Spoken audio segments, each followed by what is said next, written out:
ہمارا دین ہمیں حیا کا درس دیتا ہے، حیا کا سبق دیتا ہے اور ہمیں پردے کی ترغیب کرتا ہے، اور اس کے احکام عرب کے شعراء کے قصائد سے ہم نے اخذ نہیں کیے ہیں، پردے کے احکام ہم نے قرآن سے اخذ کیے ہیں۔ قل للمؤمنین یغضوا من ابصارہم ویحفظوا فروجہم، اے محبوب مومن مردوں کو خطاب کرتے ہوئے آپ ارشاد فرمائیے کہ یہ اپنی نگاہوں کو نیچا رکھیں اور اپنی شرم گاہوں کی حفاظت کریں۔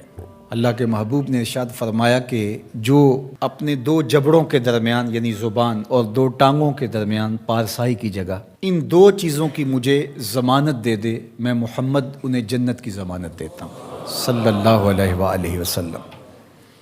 تو فرمایا کہ یہ ان کے لیے بہت ستھرا ہے، بے شک اللہ کو ان کے کاموں کی خبر ہے، تم کبھی بھی اس سے مخفی نہیں رہ سکتے، تمہارا کوئی عمل اس سے پوشیدہ نہیں رہ سکتا۔ یہ حکم مردوں کے لیے تھا کہ نگاہوں کو نیچا رکھیں اور اپنی پارسائی کی حفاظت کریں، یہ ان کی ستھرائی کا ذریعہ ہے، ان کے باطن کی پاکیزگی کا سامان ہے۔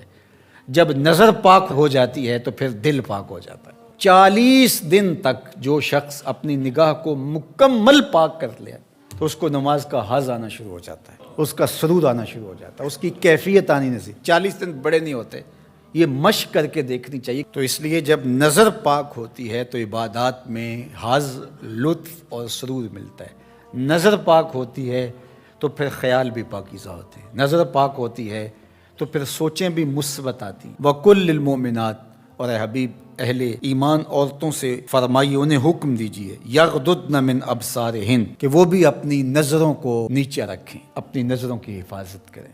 مرد تو اپنی نظر کی حفاظت کرے، اور اس کے لیے ایک طرح سے آسان بھی ہے کہ عورت پردہ کرتی ہے تو جو عورت نہیں پردہ کرتی وہاں اس کو کنٹرول کرنا پڑے گا، لیکن مرد کے چہرے پہ پردہ تو نہیں ہوتا، تو عورت تو پھر اپنی نظر کو زیادہ محفوظ رکھنا پڑے گا۔ حضرت ام سلمہ رضی اللہ تعالی عنہا فرماتی ہیں کہ حضرت میمونہ رضی اللہ تعالی عنہا زوجہ رسول موجود تھی میرے ساتھ، یہ دونوں ازواج موجود تھیں کہ حضرت عبداللہ ابن ام مکتوم تشریف لائے اور یہ نابینا تھے، تو انہوں نے پردے کا اہتمام نہیں کیا، تو حضور نے ارشاد فرمایا کہ تم نے پردہ کیوں نہیں کیا، پردہ کرو۔ تو انہوں نے آگے سے کہا حضور یہ تو نابینا ہیں، فرمایا تم نابینا تو نہیں ہو۔ وَيَحْفَظْنَ فُرُوجَهُنَّ، اور اپنی پارسائی کی حفاظت کریں، اپنی آبرو کا پہرا دیں۔ عورت کے لیے بہترین عمل اور بہترین وظیفہ اور بہترین عبادت اپنی آبرو کو بچانا اور آبرو کی حفاظت کرنا ہے۔ وَلَا يُبْدِينَ زِينَتَهُنَّ، اور اپنی زینت کو ظاہر نہ کریں، إِلَّا لِبُعُولَتِهِنَّ، مگر اپنے شوہروں کے لیے۔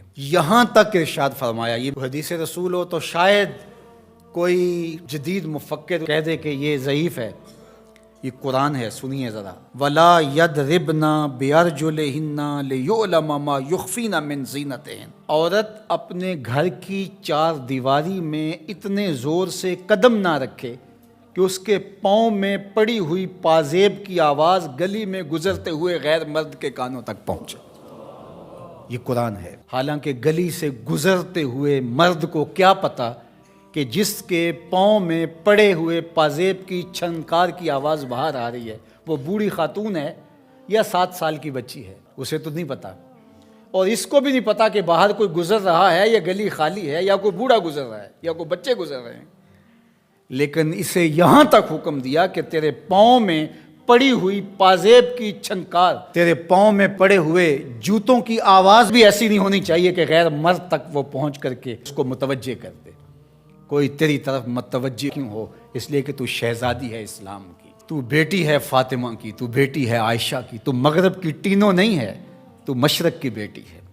یہ پردہ تیرے لیے بوجھ نہیں ہے، یہ پردہ تیری آبرو کا پہرا ہے، تیرے برقعے کی ایک سلوٹ تیرے حیا کا تیور ہے۔ جب تو سمٹتی ہے تو معاشرہ پھیلتا ہے، اور جب تو گھر سنبھالتی ہے تو معاشرہ بہر و بر سنبھال لیتا ہے۔ اس لیے اس بیٹی کو حکم دیا گیا کہ وہ اپنی آبرو کا پہرا دے۔ حضرت سیدہ فاطمہ الزہرا رضی اللہ تعالی عنہا سے پوچھا گیا بہترین پردہ کون سا ہے، تو آپ نے فرمایا کہ بہترین پردہ یہ ہے کہ عورت کو غیر مرد نہ دیکھے اور غیر مرد کو عورت نہ دیکھے، یہ بہترین پردہ۔